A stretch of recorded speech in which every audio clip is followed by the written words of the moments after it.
City India news channel हक की आवाज। पैराडाइज फंक्शन पैलेस महबूब వాళ్ళు విమర్శలు చేస్తారు. ఎట్లా ఉందంటే వీళ్ళ సంగతి ఒకటి సైకలాజికల్ ఎఫెక్ట్ ఒకటి ఉంటుందట.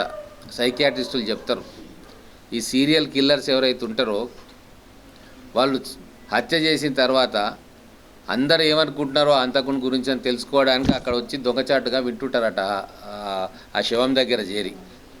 గట్ల ఉంది బీఆర్ఎస్ నాయకుల పరిస్థితి. మొత్తం ధ్వంసం చేసి పడేసిండ్రు. ఆడ కళ్ళ ముందు అది కూలిపోతూ ఉంది.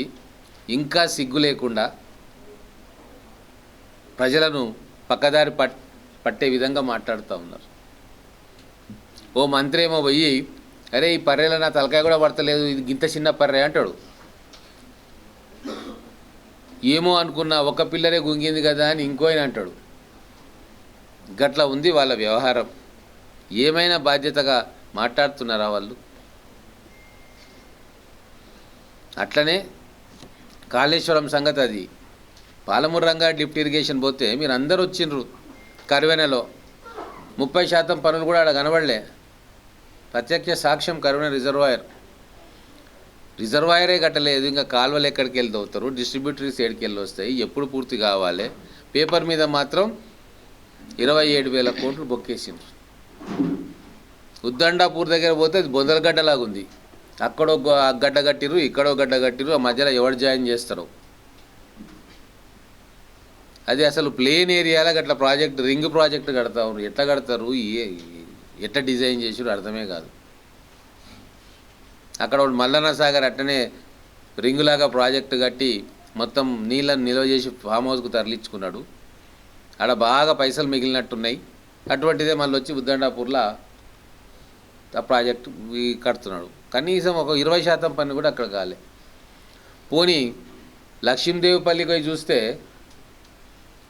అది కూడా చాలా పెద్ద ప్రాజెక్ట్. వీటన్ని నీళ్లు తీసుకుపోయి అక్కడ లిఫ్ట్ చేస్తే అక్కడ నుంచి కిందికి రావాలి. అటు రంగారెడ్డి జిల్లాకు, ఇటు మహబూబ్నగర్ జిల్లాకు, షాద్నగర్ కల్వకుర్తి ప్రాంతానికి, నల్గొండ జిల్లాకు కూడా నీళ్ళు పోవాలి అక్కడ నుంచి, లక్ష్మీదేవిపల్లి రిజర్వాయర్ నుంచి. అక్కడికి పోతే ఏమి లేదు ఆడ. కనీసం ఒక జేసీబీ బెడ్ లేదు, ఒక టిప్పర్ లేదు, ఏం లేదు, ప్లేన్ ల్యాండ్. ఈ ఘనత వహించిన మాజీ ముఖ్యమంత్రి 80% ప్రాజెక్టు పూర్తి అయిపోయింది అంటాడు. అంటే 80% నిధులు డ్రా చేసుకున్నారు వాళ్ళు. ప్రాజెక్టు పూర్తి కాలే. 27,000 కోట్లు బొక్కేసిండ్రు. ఇంకా శ్వేతపత్రం మేము పెట్టినాం, ఇంకా 28,000 కోట్లు కావాలి పాలమూరు ప్రాజెక్టు కట్టడానికి.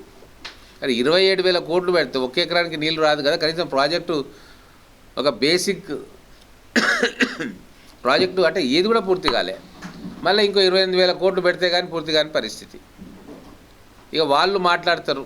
ఈరోజు కేవలం 3,000 కోట్లతోటి అక్కడ 1,50,000 ఎకరాలకు నీళ్ళు ఇమ్మీడియట్గా వారుతాయి. ఎందుకంటే జూరాల నుంచి చాలా తక్కువ ఖర్చుతో తీసుకుపోవచ్చు. కొద్దిపాటి లిఫ్ట్ చేస్తే మిగతా అంతా గ్రావిటీలో పోతుంది. అసలు అటువంటి ప్రాజెక్టును తీసుకుపోయి శ్రీశైలం బ్యాక్వాటర్లో పెట్టడమే తెలంగాణ ప్రజలకు వాళ్ళు ద్రోహం చేసినట్టు. వాళ్ళని ఉరిదీసినా పాపం లేదు. ఇంకా ప్రజలలో వచ్చి మాట్లాడుతుంటే నవ్వుకుంటున్నారు.